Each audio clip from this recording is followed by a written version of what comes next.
me and my wife, we lost our first child, and being a parent to lose a child, she was with us for, 1 week, and then she didn't make it. And I think, once again, having that resilience to walk through that piece and that grief, I remember at that time thinking it was not survivable. Like, I didn't know how I would live.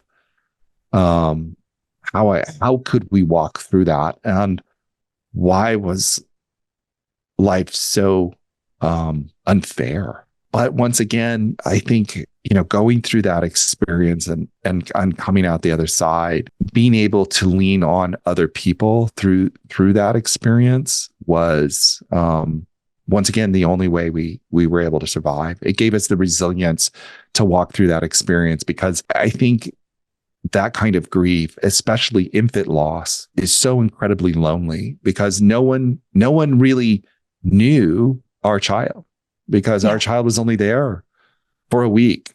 Everybody knew of our child. Yes. But no one knew our child. So you walk through this grief alone. But I'll never forget, and I don't know how this woman was able to do it. She was a chaplain at the hospital, and this was what she did. She helped parents who lose their children. I don't know how you do that as it's one of those angel people. One of those angel people. Yeah.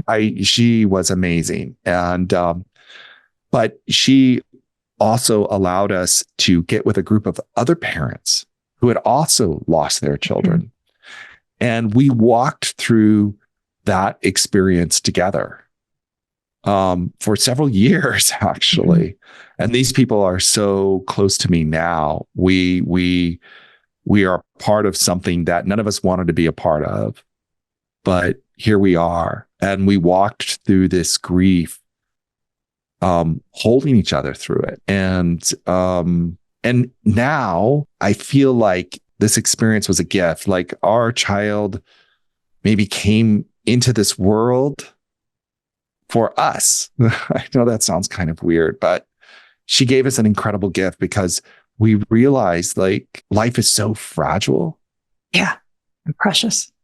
It's precious, and it's fragile. And she helped me see that on such a deep level. And in some ways, it brought me to the present even more. And some of the things that I was afraid of before, they just don't matter, because life is so fragile, and it brings you to the present. But I want to say something else. That's something that had to be nurtured and grown. It's not something that I easily came to. It's something that I had to pursue. I had to work on it. I had to put in the effort. And I remember there was a moment where I said, her life cannot be for nothing. Right. And I have to live a good life. Yes. I have to. I had no other choice in that moment. Otherwise, it would have consumed me, I think. Well, I think that was the choice, to either be consumed or to force. Because I think that's one of the things in grief we don't say as therapists a lot, that it is a forcing ourselves forward.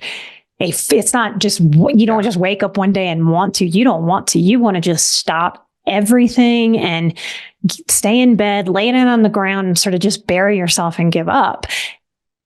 And we have to refuse that invitation that pain offers us if we are to have good lives. And when we lose someone, when something is so just absurdly unfair, unthinkably unfair, for you to be able to make that choice when those painful forces are pulling you to just give up, I think it's one of the most important moments of life. It's one of the most important things to understand, that is a choice moment. And we don't make that lightly, that kind of choice.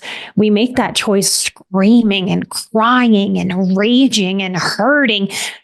it's not available to find the silver lining or to find the post-traumatic growth just until it is. It's not available in those first moments. No. And you have to go through to the other side.